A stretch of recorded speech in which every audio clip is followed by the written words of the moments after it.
राधे दोस्तों, आज मैं सुनाऊंगी आपको गोवर्धन भगवान की कहानी। गोवर्धन बड़ा सुंदर गांव है। गांव के बीच में एक मंदिर है जिसमें श्री नाथ जी महाराज की बड़ी सुंदर मूर्ति विराजमान है। उनके चरणों में नुपुर, गले में मनोहर वनमाला और मस्तक पर मोर मुकुट शोभित हो रहा है। घुंघराले बाल हैं, नेत्रों की बनावट मनोहारिणी है और पीतांबर पहने हुए हैं। मूर्ति में इतनी सुंदरता है कि देखने वालों का मन ही नहीं भरता। मंदिर के पास एक गरीब ब्राह्मण का घर था। ब्राह्मण था गरीब, परंतु उसका हृदय भक्ति भगवान के रंग में रंगा हुआ था। ब्राह्मणी भी अपने पति और पति के परमात्मा के प्रेम में रत थी। उसका स्वभाव बड़ा ही सरल और मिलनसार था। कभी किसी ने उसके मुख से कड़ा शब्द नहीं सुना। पिता माता के अनुसार ही पर पुत्र का स्वभाव हुआ करता है। इसी न्याय से ब्राह्मण दंपति का पुत्र गोविंद भी बड़े सुंदर स्वभाव का बालक था। उसकी उम्र 10 वर्ष की थी। गोविंद के शरीर की बनावट इतनी सुंदर थी कि लोग उसे कामदेव का अवतार कहने में बिल्कुल भी संकोच नहीं करते थे। गोविंद गांव के बाहर अपने साथी सदानंद और रामदास के साथ खेला करता था। एक दिन खेलते खेलते संध्या हो गई। गोविंद घर लौट ही रहा था तो उसे मंदिर में आरती का शब्द सुना। शंख, घंटा, घड़ियाला और झांझ की आवाज सुनकर गोविंद की भी मंदिर में जाकर तमाशा देखने की इच्छा हुई और उसी क्षण वो दौड़कर नाथ जी की आरती देखने के लिए मंदिर में चला गया। नाथ जी के दर्शन पर बालक का मन उन्हीं में रम गया। गोविंद इस बात को नहीं समझ सका कि ये कोई पाषाण की मूर्ति नहीं है। उसने प्रत्यक्ष देखा कि एक जीता जागता मनोहर बालक खड़ा हंस रहा है। गोविंद नाथ जी की मधुर मुस्कान पर मोहित हो गया। उसने सोचा, यदि ये बालक मेरा मित्र बन जाएगा तो और मेरे साथ खेलेगा तो बड़ा ही आनंद आएगा। इतने में आरती समाप्त हो गई। लोग अपने अपने घर चले गए। एक गोविंद रह गया, वहाँ खड़ा हुआ, जो मंदिर के बाहर अंधेरे में खड़ा नाथ जी की बाट देखता रहा। गोविंद ने जब चारों ओर देखकर ये जान लिया कि कहीं कोई नहीं है, तब उसने किवाड़ों के छेद से अंदर की ओर झांककर अकेले खड़े हुए श्री नाथ जी को हृदय की बड़ी गहरी आवाज से गदकंठ होकर प्रेम पूर्वक पुकार कर कहा, नाथ जी भैया, क्या तुम मेरे साथ नहीं खेलोगे? मेरा मन तुम्हारे साथ खेलने के लिए बहुत छटपटा रहा है। भाई आओ, देखो कैसी चांदनी रात है। चलो दोनों मिलकर मैदान में गिल्ली डंडा खेलेंगे। मैं सच कहता हूँ भाई, तुमसे कभी झगड़ा या मारपीट नहीं करूँगा। सरल हृदय बालक के अंत कारण पर आरती के समय जो भाव पड़ा, उससे वो अनंतम हो गया।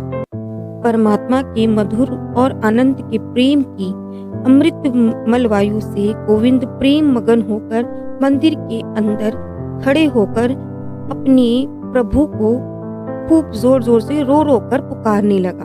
अब बालक के आंसू और शब्दों ने बड़ा लंबा काम किया। अब बालक के आंसू देखकर नाथ जी ना ठहर सके। भक्त के प्रेमावश में भगवान को खींच ही लिया। गोविंद ने सुना मानो अंदर से आवाज आती है, भाई चलो चलो जरा, मैं आता हूँ, हम दोनों खेलेंगे। सरल बालक का मधुर प्रेम भगवान को बहुत शीघ्र खींचता है। बालक ध्रुव के लिए चतुर्भुज धारी होकर वन में जाना पड़ा। भक्त प्रहलाद के लिए अनोखा नरसिंह वेश धारण किया और ब्रज बालकों के साथ तो आप को चराते हुए वन वन घूमे हैं। आज गोविंद की मतवाली पुकार सुनकर उसके साथ खेलने के लिए मंदिर से बाहर भी चले गए। धन्य है प्रभु, ना मालूम तुम माया के साथ रमकर कितने खेल खेलते हो। तुम्हारा मरर कौन जान सकता है। तुम तो ठहरे मायावी। इतना अवश्य कहा जा सकता है कि तुम्हें अपने भक्तों के साथ गाय घुमाते हुए, और इसलिए आज बालक गोविंद की पुकारते ही उसके साथ खेलने को तैयार भी हो गई। गोविंद ने बड़े प्रेम से उनका हाथ पकड़ लिया। आज गोविंद के आनंद का ठिकाना ही नहीं था। वो कभी उनके कर कमलों पर स्पर्श कर और अपने धन्य को मानता है, कभी उनके नुकीले नेत्रों को निहार कर मोहित होता है, तो कभी उनके सुरीले शब्द को सुनकर फिर से सुनना चाहता है। गोविंद के हृदय में आनंद समता ही नहीं था। बात भी ऐसी है जैसे जगत का समस्त सौंदर्य, जिसकी सौंदर्य राशि का एक तुच्छ अंश है, उस अनंत और असीम रूप राशि का प्रत्यक्ष प्राप्त कर ऐसा कौन है जो मुगंध न हो। नए मित्र को साथ लेकर गोविंद गांव के बाहर आया। चंद्रमा की चांदनी चारों ओर छिटक रही थी। प्रियतम की प्राप्ति से सरोवर में कुमुदनी हंस रही थी। पुष्पों की अर्धविकसित कलियों ने अपनी मंद मंद सुगंध से समस्त वन को मधुमय बना रखा था।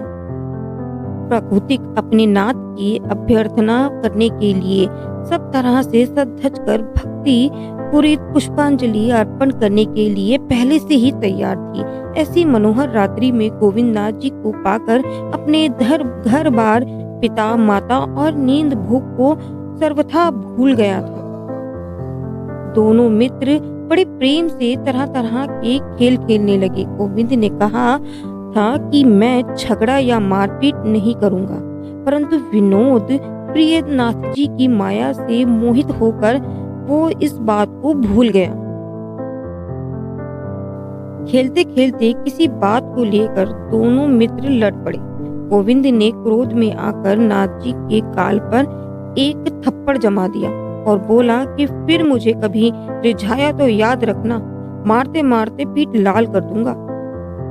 जहाँ सूर्य चंद्रमा और अनिल जिसके भय से अपने अपने काम में लग रहे होते हैं, देवराज इंद्र जिसके भय से समय पर वृष्टि करने के लिए बांधे होते हैं, और भयाधिपति यमराज जिसके भय से पापियों को भय पहुंचाने में व्यस्त हैं, वहीं त्रिभुवननाथ आज नन्हे से बालक भक्त के साथ खेलते हुए उसकी थप्पड़ खाकर भी कुछ नहीं बोलते।